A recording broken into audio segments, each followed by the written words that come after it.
cho ye bữa ta tàu ye trong miền mùa ạ in hoa dạng tại nay tại bữa những tại đẩy nó sẽ chắn nhỉ ye tại cho muối thu đối một bữa miền mùa sao chi mình dấu mạnh ạ với bữa hiểu mình muốn phun rồi ta bữa một tỏi mảng cá bữa như bung như miền xe con ta sẽ tỏi bữa phấn tỏi này bữa hiện bữa làm ra thấy mình ạ này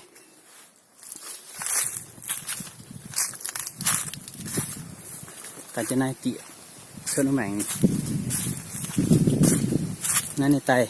tại phiếu từ cái này piang này ạ từ em này cà phê piang này này em này piang em này cà phê piang tại giờ chỉ mình chọ bữa sáng trên gì chỉ mình mạng ạ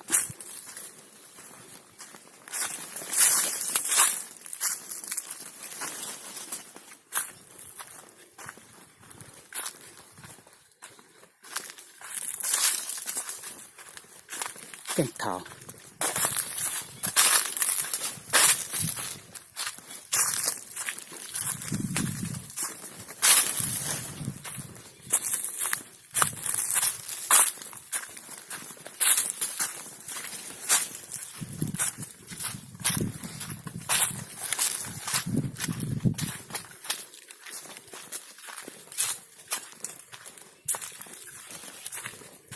chấm mạnh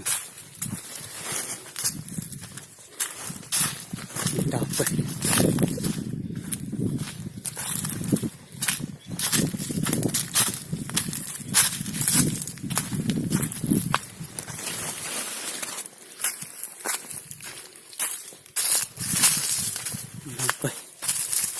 bạn nào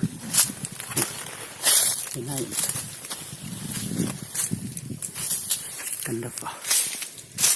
cái này dài nhiều lò ui trời cái này này đứng bơi nhiều mùa mà này tống nhiều mùa này bây giờ mình muốn phun bơi nên cầm năm tập phun như miếng hiu như ăn phát thì phun mạng tại vì chọn này to nó mới yến chọn này to này mới hăng nó phải nhỉ đây bây giờ mình muốn phun tí cho này to to vừa làm ra phải chia mạng cả hiến dùng đèn này tí cho sẵn này mưa lên này đài phụ phận nhẹ cho mà vô mảng tiến bơi sẵn này đài này kéo hãy mưa này này đài ngồm thỉnh nữa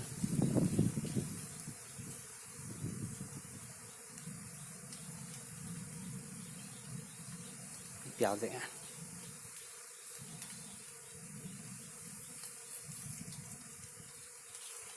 kéo làm dễ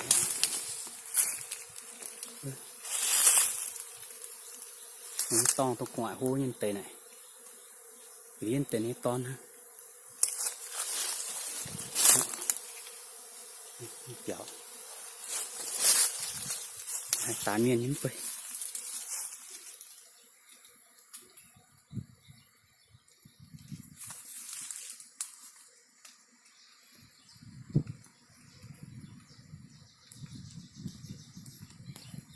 kéo làm gì hả cho tua cái số cái này trồng lên đi kéo